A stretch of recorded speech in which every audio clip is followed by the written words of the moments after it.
On July 20th, 1969, Neil Armstrong became the very first man to walk on the moon. This marked the date that humans had ever traveled to a different celestial body.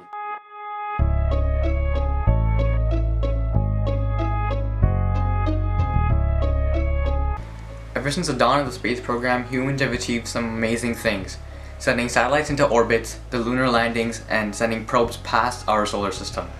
But even though we consider those great achievements, we haven't even scratched the surface when it comes to space travel. Our universe is billions of light years across, yet we haven't even moved 1 light year away. Now, based on this, it's easy to see why we may never travel to other galaxies. Or will we? Well, how is it possible? Well, there are a number of solutions that have been proposed that might one day help us reach distant galaxies. Like what? Well, we have the Alcubierre drive, quantum entanglement, the ion drive, the EM drive. What about wormholes? Yeah, that works too.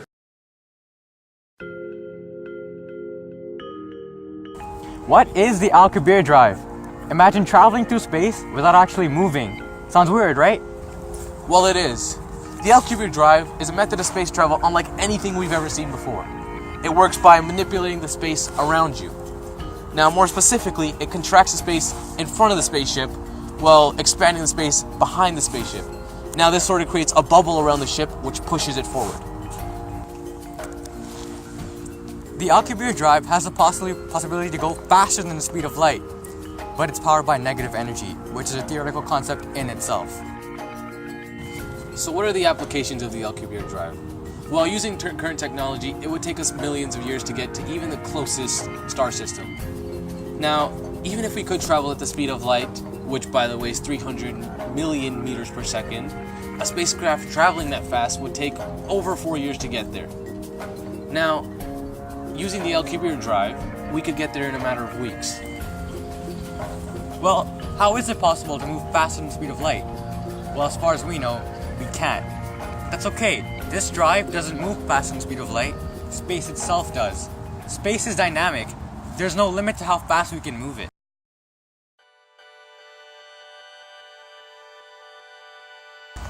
The Alcubierre drive isn't the only solution to our interstellar problem. The resonant cavity thruster, or EM drive, is another way to get throughout space. Now, just like the Alcubierre drive, the EM drive uses an unconventional method in order to produce thrust. The EM drive works by bouncing microwaves at a certain calibrated frequency inside of a resonant chamber. Now, due to the shape of the cavity, the microwaves bounce in such a way that they produce more energy than initially put into the system. Now, it's because of this fact that many scientists argue that the EM drive should not be working at all because it violates the law of conservation of momentum. Now, it's important to note that the thrust produced by the drive is insignificantly low. EagleWorks, a subdivision of NASA, produced 0.3 to 0.5 newtons of thrust. A team in China also reported they recorded 0.75 newtons of thrust. Modern-day rockets can produce thrust of over 30 million newtons, and even that isn't enough to get us to distant galaxies. Now, although it may seem that the EM drive is primitive, with enough time and research, we may be able to use this technology in the future.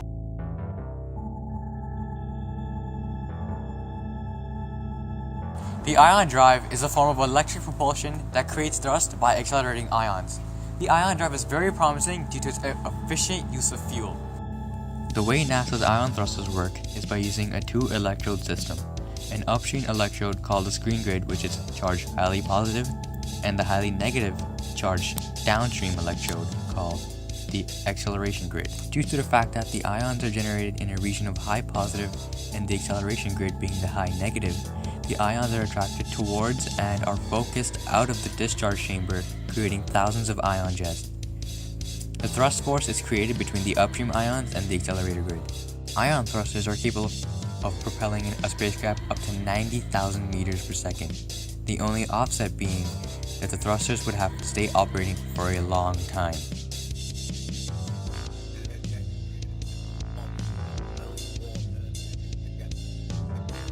We've looked at technologies that require us to travel through space. But what if we wanted to get there in an instant? Well, this is where quantum entanglement comes in, or as Einstein liked to call it, spooky action at a distance. Quantum entanglement is a phenomenon that occurs between two or more linked particles. In each set of entangled particles, each one is dependent on the other. In order to describe how quantum entanglement works, we first have to take a look into quantum mechanics. Similar to the binary language used by your computer, entangled particles can have a physical state of spin up, which would be binary 1, or spin down, binary 0. The difference between binary and entangled particles is that the entangled particles aren't defined until they are observed. This means that each particle is spin up and spin down until we look at it. If one particle in an entangled set is measured to be spin up, then the other particle will be the exact opposite. We can use this principle to our advantage. If we took half the entangled particles and moved them to a location we wanted them to travel to, for example, Mars, we can then analyze the spin of every particle in our body here on Earth. By doing this, the information is sent to the entangled particles on Mars. We would essentially be teleporting there, but by doing so, the version of you here on Earth would be destroyed. Now the problem comes when we want to travel to distant places. If we would like to use quantum entanglement for that, we actually have to travel there first, because we have to send the entangled particles to where we want to be. Even though this concept seems like science fiction, it's actually being proven here on Earth. Anton Zeilinger, a quantum physicist, conducted an experiment where he scanned a single photon and by using two entangled particles was able to send that photon to a distance 80 miles away.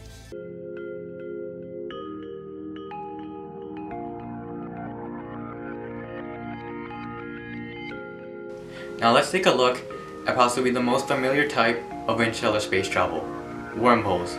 We've all seen the movie Interstellar and are amazed by how they use the wormholes to travel from galaxy to galaxy. But in order to do that, there's a few things that must first come into play. When wormholes are first created, they are very unstable and require an external force to stabilize them. Now this may not even be possible because the stabilizing force is negative energy. And as we discussed earlier, negative energy is a theoretical substance. The way wormholes work is by bending space-time and bringing two distant objects closer to each other. It's almost like having two separate holes on a paper, bending the paper, and then poking a hole through the papers to connect the holes. Also, when they are first created, scientists predict that wormholes will be so microscopic and would only expand as the universe expands. Now, even if we could create our own wormhole and stabilize it, the moment we try to send something through it, it would instantly collapse. The only way to stabilize it while putting something through it is again with negative energy. Another problem, or solution depending on your point of view, is that when traveling through a wormhole, you may experience time dilation.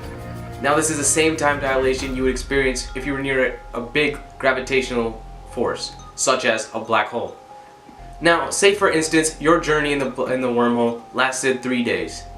That few day period for you may have lasted years for an observer on Earth.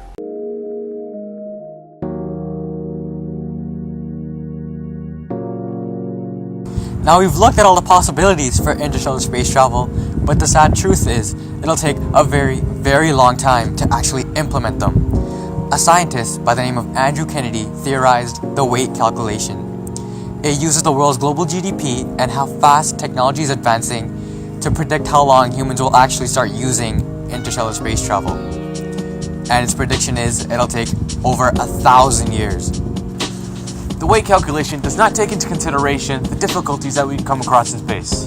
Like for example, the billions of asteroids between us and our destination. Now these high-speed collisions with the asteroids have the ability to obliterate our spaceships. So how can we make interstellar travel easier for us? Well, humans aren't the only ones that can travel into space. We have rovers, probes, and robots. Now we can send these machines to do the job for us. Now this makes it easier because these machines won't have the need for food, water, or oxygen. Also, with these rovers and probes, we wouldn't have to worry about the human casualties or psychological factors that go along with an interstellar space travel mission. Like for example, leaving your family to travel to a distant galaxy in a spaceship that may or may not return home, with the newly researched technology that may or may not work. Now we send these machines into outer space and they collect the data for us. Once we get it back, that's when we prepare a manned mission. But the only problem is, these unmanned missions would take a lot of money. We'd have to factor in costs such as the artificial intelligence to power the robots, employee wages, and general research and development. Now with such a high risk for failure, it's easy to see why we haven't sent humans into space already. I mean, think about it. Why risk all the money and time on a mission that has virtually no return on investment? It's just not economically responsible.